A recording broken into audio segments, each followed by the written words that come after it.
Eu olho para a cruz, e para a cruz eu vou. Se sofrer, participar, sua obra vou cantar. Meu Salvador, na cruz mostrou o amor do Pai, o justo Deus.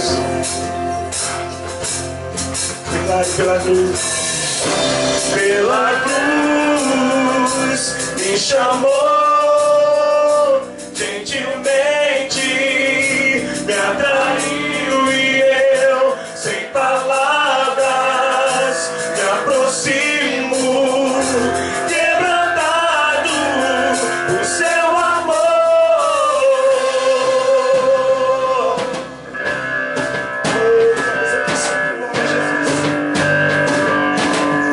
Ele quebrantar o nosso coração, Senhor.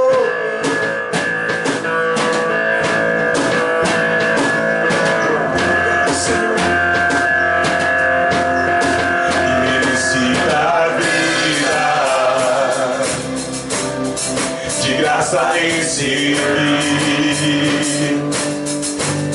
por sua cruz, da morte me livrou.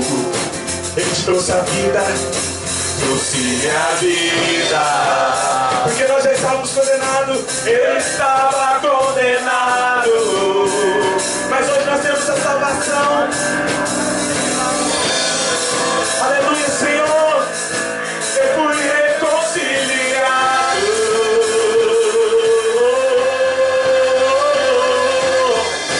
pela cruz, me chamou gentilmente, me atraiu e eu, sem palavras, me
Aleluia. Glórias ao teu santo nome, Jesus. Glória a Deus. Amém. Amém. Bom dia, meus irmãos. Bom dia. Graça e a paz. Amém. Todo mundo está descansado aí? Amém. Não dorme não, hein? Se tiver com sono, levanta, fica de pé, mas não perde o que Deus tem para fazer nessa manhã. Amém? Amém. Hoje, então, o tema é a autodoação de Cristo. E ele é um cordeiro sem pecado também. Ontem nós falamos acerca da diferença do homem para com Deus. De manhã a gente falou como Deus é santo e como o homem ele é pecador, em contrapartida. Tá dando... Ok. Eu sou meio do mato, entendeu? Eu não pensei com essas tecnologias comigo, não. Então a gente falou sobre a diferença de Deus ser santo, completamente santo. Vocês lembram da pureza, da separação de Deus? E em contrapartida o homem ser pecador, cara. O homem ele é totalmente depravado, né? Ele é impuro e ele tem a culpa sobre ele, a corrupção sobre ele. Vocês estão lembrados, né? À noite também a gente falou sobre como esse pecado ele domina a nossa vida, cara. E como a gente precisa fazer guerra contra ele. Amém? Só refrescando um pouco a memória. Então a gente sabe, cara, que a humanidade está encerrada, então, debaixo dessa condenação que é o pecado. E a gente não pode ter comunhão com Deus por causa disso, porque Deus ele é santo. Certo? Pode passar, por favor. E a gente sabe também que o salário do pecado é a morte. Diz lá em Romanos 6, 23, o salário do pecado, ele é a morte. Então nós merecíamos realmente o inferno, a morte vindo da parte de Deus, para a gente poder pagar os pecados que a gente tem sobre a nossa vida e o estado pecaminoso ao qual nós nos encontramos. Então hoje a gente vai começar a falar, acho que estava meio assim, que o pessoal deve estar depressivo ontem, né? Porque a gente falou tanto de pecado e tanto, mas meus irmãos, é necessário que vocês compreendam realmente o quanto nós somos maus, o quanto nós precisamos desesperadamente do nosso Senhor.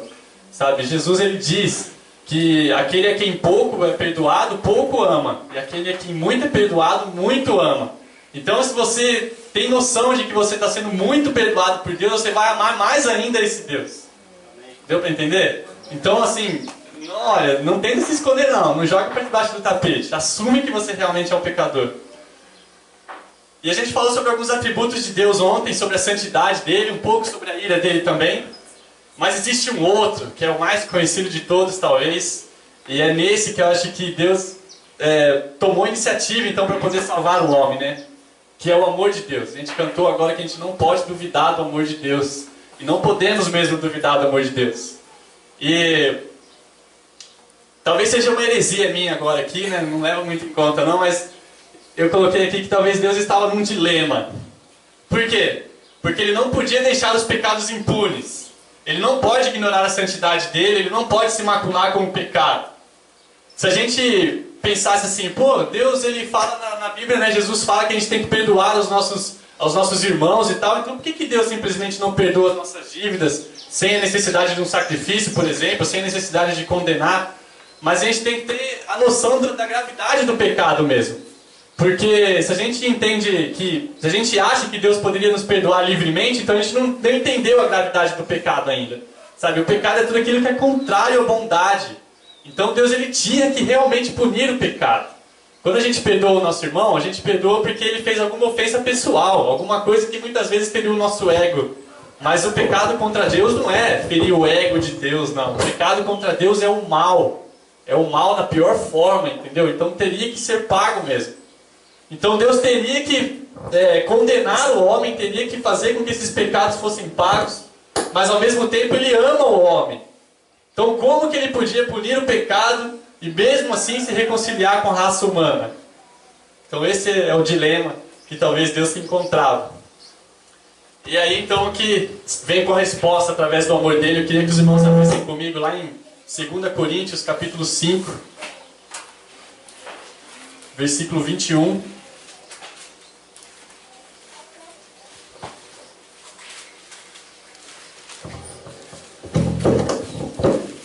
Pode passar, por favor. Eu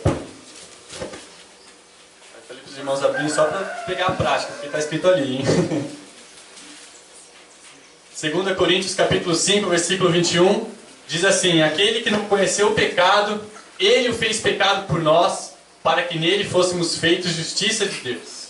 Esse versículo, então, ele fala basicamente tudo que a gente vai falar nessa manhã aqui. Tudo que eu vou passar está um pouco embasado nesse versículo. Começando por isso, que ele não conheceu o pecado. Isso é o Evangelho, meu irmão. Vocês vão entender como que é esse plano maravilhoso de Deus ao longo desses dias. Então, a primeira parte desse versículo fala assim: olha, aquele que não conheceu o pecado. É importante a gente ressaltar que Jesus Cristo não pecou. Você sabia disso? Jesus foi o único homem que passou nessa terra que não teve um pecado sequer. Não pecou de jeito nenhum. E é importante isso. É importante frisar isso. Pode passar, por favor. Ele não teve nenhum pecado. Olha só, ele mesmo disse isso. Alguém pode abrir lá em João 8,46? Se alguém também já puder ir abrindo nas outras passagens para a gente agilizar um pouco. Ele mesmo disse que ele não tinha pecado.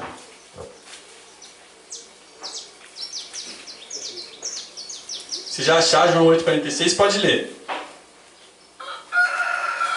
Quem dentre vós me convence de pecado, se vos digo a verdade, por que razão não me credes? Jesus falando então: olha, quem de vocês me convence de algum pecado? Para o cara falar isso, meu, é porque ele sabia que não tinha pecado mesmo. Alguém já achou? Olha só, Jesus então disse isso, Pedro também disse isso. 1 Pedro 2,22, alguém achou? Ele não cometeu pecado algum, nem qualquer engano foi encontrado em sua boca. Tá certo, olha aí, Pedro nessa passagem, ele está citando também o profeta Isaías, lá em 53,9, ou seja, Isaías também, os profetas já disseram isso a respeito de Cristo, que ele não pecaria. Olha isso. O apóstolo João disse isso, alguém pode abrir lá em 1 João 3,5. Sabeis também que ele se manifestou para tirar os pecados, e nele não existe pecado. Nele não existe pecado. Olha só, todos os apóstolos, escritores bíblicos confirmando que não tinha pecado algum em Jesus. O autor de Hebreus, a gente não sabe quem que é, né? O autor de Hebreus, ele também disse isso. Lá no capítulo 4, versículo 15, alguém abriu lá? Porque não temos um sumo sacerdote que não possa compadecer-se das nossas fraquezas, porém um que como nós em tudo foi tentado, mas sem pecado. Sem pecado. E o próprio Paulo disse isso, como a gente leu agora em 2 Coríntios 5,21, aquele que não conheceu o pecado. Então olha só, todos os escritores praticamente do Novo Testamento disseram isso. O apóstolo Paulo, o apóstolo Pedro, o autor de Hebreus, o próprio Cristo disse isso, os profetas disseram isso, que não existia pecado algum em Jesus Cristo. Amém? Ficou claro isso então, né? Se alguém perguntar para você, Jesus pecou, o que você vai responder? Não. Não tem como responder outra coisa agora. Amém? Então ele viveu uma vida perfeita, e é por isso que ele pode ser o nosso substituto na cruz. A gente já vai entender um pouco mais disso. Pode passar, por favor. Olha só, Deus fez uma aliança com Adão, que é chamada de aliança das obras. O que acontece? O Adão, ele era um cara que ele era perfeito em si. Ele tinha a perfeição moral, ele tinha o livre-arbítrio, como o Leozinho estava dizendo ontem aqui. Ele poderia escolher entre o bem e o mal, ele era um agente livre. Mas, por causa disso, ele tinha que se sair bem, cumprir toda a justiça de Deus para ele ter direito à salvação. Então, beleza, olha só, você vê que o Adão ele tinha liberdade, então ele tinha que ser santo para ser salvo. Entendeu? Essa que é a aliança que Deus fez com Adão. Mas a gente sabe que ele falhou. E por ele ter falhado, o pecado entrou no mundo. A gente falou um pouquinho de Romanos 5 ontem. Paulo ele diz então que o pecado entrou no mundo por meio de um só homem, que é o Adão. E com isso todos nós pecamos também, já nascemos da semente de Adão, nascemos pecadores. A gente falou bastante disso ontem, né? Como nós já nascemos então contaminados pelo pecado, certo? E a gente sabe, Romanos 6, eu falei já hoje, que o salário do pecado é a morte. Então todos nós deveríamos morrer. Entenda uma coisa, nenhum homem pode morrer por outro homem, para que ele seja salvo. Porque você já é pecador. Como que o Tuxi poderia morrer pelo Leozeira? Se o Tuxi morrer, ele vai morrer pelo pecado dele. Deu para entender? Então nenhum homem poderia salvar a humanidade. Nenhum homem. A gente morre, a gente morreria por causa dos nossos próprios pecados. Mas então Jesus, ele é enviado. Pode passar, por favor. E ele não nasceu de semente humana. Por que vocês acham que Jesus Cristo não nasceu de uma relação matrimonial, ali, uma relação entre marido e mulher, mas ele nasceu do Espírito Santo de uma virgem? Olha que mistério maravilhoso. Porque ele não nasceu então um pecador, ele não nasceu com esse pecado dentro dele. É por isso que ele é perfeito. Ele nasceu da ação do Espírito Santo e não é contaminado com o pecado. E a semelhança de Adão, ele teria que viver uma vida irrepreensível. Por que vocês acham que Jesus não desceu do céu e já foi direto para a cruz? Mas ele precisou encarnar, ser uma criancinha, crescer, aprender a lei, obedecer os pais, fazer tudo, crescer e com 30 anos começar o ministério dele, ensinar e depois morrer. Por quê? Porque ele tinha que cumprir a justiça de Deus ainda. O Adão falhou nisso, então precisou de mais um homem perfeito para que isso fosse feito. Quando Jesus vai ser batizado por João Batista, o João Batista fala assim: olha, Jesus, por que eu vou batizar você? Eu não mereço isso. Você que tem que me batizar. Quem sou eu para batizar a você? E Jesus ele fala: olha, mas é necessário que eu cumpra toda a justiça. Ele fala isso para João. Jesus, quando ele foi batizado, então ele se identificou com os pecadores. Ele já estava prefigurando que ele iria morrer no lugar dos pecadores.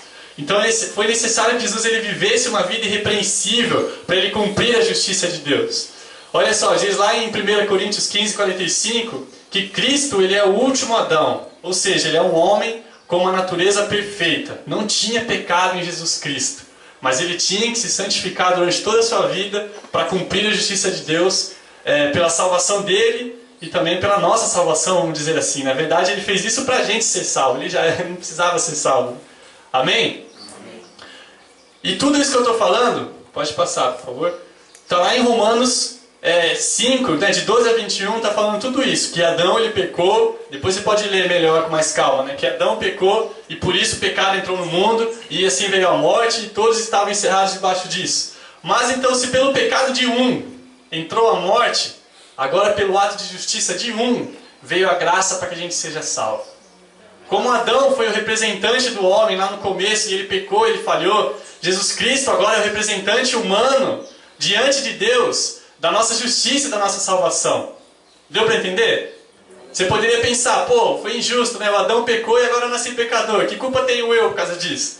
Mas então você não poderia se apropriar da salvação de Cristo, porque ele foi justo no seu lugar também. São mistérios que às vezes a gente não consegue compreender totalmente, com a nossa mente limitada, mas é o que a Bíblia revela para nós. A gente nasce pecador por causa de Adão, e depois a gente vai ser salvo por causa de Jesus Cristo. De maneira... Eu gosto de usar muito essa ilustração. Quando a gente chegar lá no tribunal de Deus, sabe o que vai acontecer? Vai ter lá uma fichinha para você. Vou usar aqui, Bruno, rapidinho. Deus vai chegar lá. Deixa eu pegar alguém aqui. Você, Davizinha, vem aqui. Pega isso aqui. Ó, o Davizinho ele é um ser humano e eu vou fazer aqui o papel de Deus. Então ele vai chegar na minha presença agora para ser julgado. E ele vai me entregar essa pasta aqui. Isso aconteceria antes de Jesus morrer. Então eu vou olhar aqui todas as ações do Davizinho. Falar, Davizinho, você desobedeceu seu pai, né? Você colou na prova na escola, né, Davizinho? Entendi. Olha só, então aqui está todo o relatório da vida dele. O que acontece? Ia ser condenado, cara. Pecador. Mas aí, fica aqui, Davizinho. Tem que ter outra pasta aqui agora. Tem outra aqui? Não vai ter, né? Vamos usar essas folhas aqui. Leozeira. Leozeira pega aqui. O Davizinho pega aqui. Então o Leozeira agora representa Jesus Cristo. O Davizinho vai chegar aqui para entregar a pasta dele, mas o Leozeira vai chegar, opa, dá aqui essa pasta para mim. Pega a minha para você. Passa aí para ele. Entrega essa para o alemão agora. Davizinho, você, olha, você foi um cara obediente, hein? Você obedeceu sua mãe, olha só. Cara, você não pecou nenhuma vez na sua vida. Você viveu uma vida perfeita, tá salvo. Vamos lá. E entra para a salvação. É isso que vai acontecer, cara. Muito obrigado. Pode botar, Davizinho.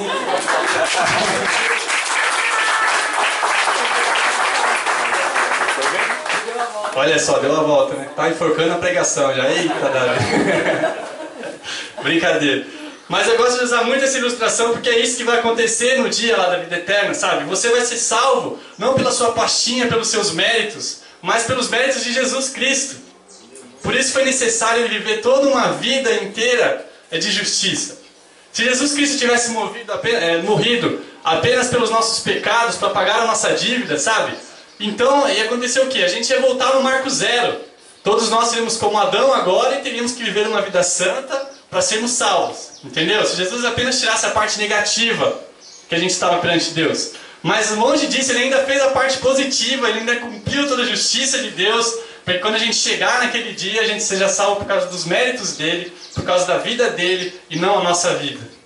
É maravilhoso isso, né, meu irmão? Você tem que glorificar Deus por causa disso. Amém? Então olha só, ele é o representante perfeito da humanidade. Ninguém mais poderia fazer essa obra que Jesus fez por nós. Pode passar, por favor.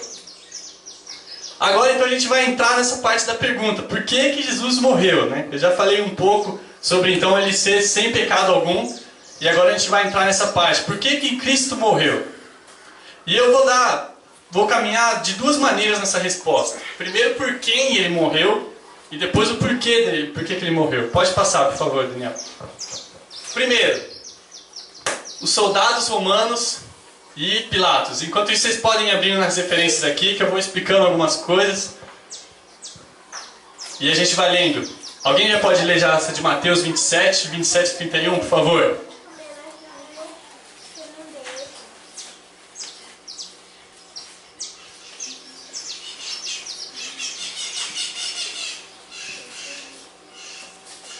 Logo a seguir, os soldados do governador, levando Jesus para o petróleo, reuniram dele toda a corte. Despojando das vestes, cobriram-no com um manto escarlate. Descendo uma coroa de espinhos, puseram na cabeça e na mão direita um caniço, e ajoelhando diante dele, o escarneciam, dizendo: Salve, Rei dos judeus! E cuspindo nele, tomaram o caniço e davam-lhe com a cabeça. Depois de o terem escarnecido, vestiram-lhe o manto e o vestiram com suas próprias vestes. Em seguida, o levaram a ser crucificado. Amém. Então esses versículos mostram a maldade dos soldados romanos no trato com Jesus Cristo, não é verdade? Eles zombaram a Jesus Cristo. Eles falaram assim, eles davam bofetadas em Jesus e falavam: profetiza agora, quem é que foi que te bateu? Eles colocaram uma coroa de espinhos, porque falavam que Jesus se auto-intitulava como Deus, como Rei. Eles colocaram um manto para falar sobre a realeza de Jesus. Eles fizeram tantas coisas, eles dividiram as roupas de Jesus no momento da crucificação. Isso foi o tamanho da maldade dos soldados romanos.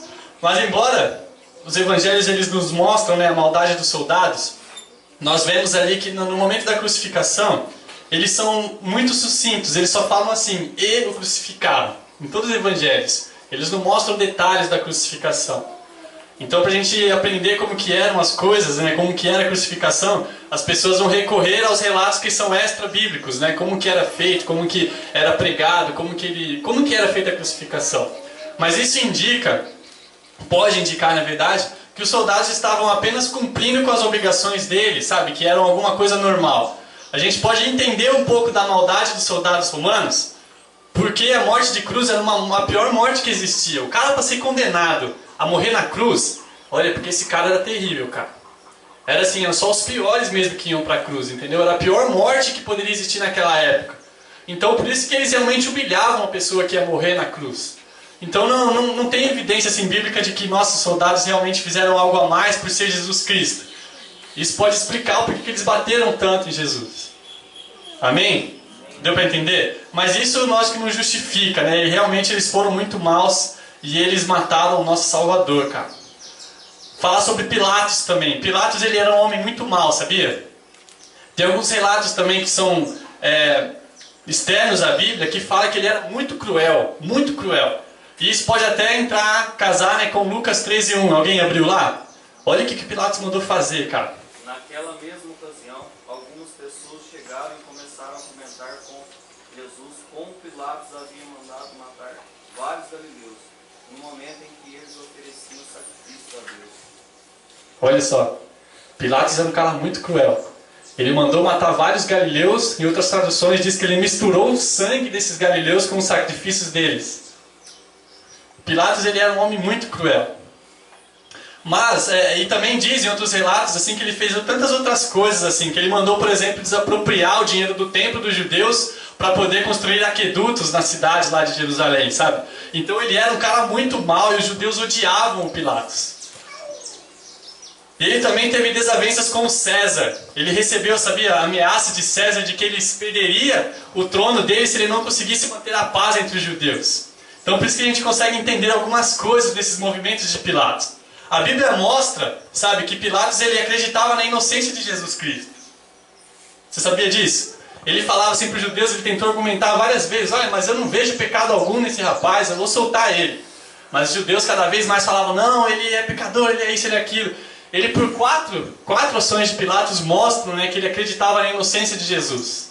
A primeira ação, ele tentou mandar Jesus para Herodes, porque ele ficou sabendo que Jesus era galileu, e Herodes ele era o governador da Galileia, e ele falou, então deixa que o Herodes vai julgar Jesus. Ele mandou Jesus para Herodes, mas Herodes não aceitou e mandou de volta para Pilatos. Depois ele falou assim, eu vou eu vou só açoitar a ele, depois eu vou soltar a ele. Vou dar as chibatadas nele e depois eu vou soltar.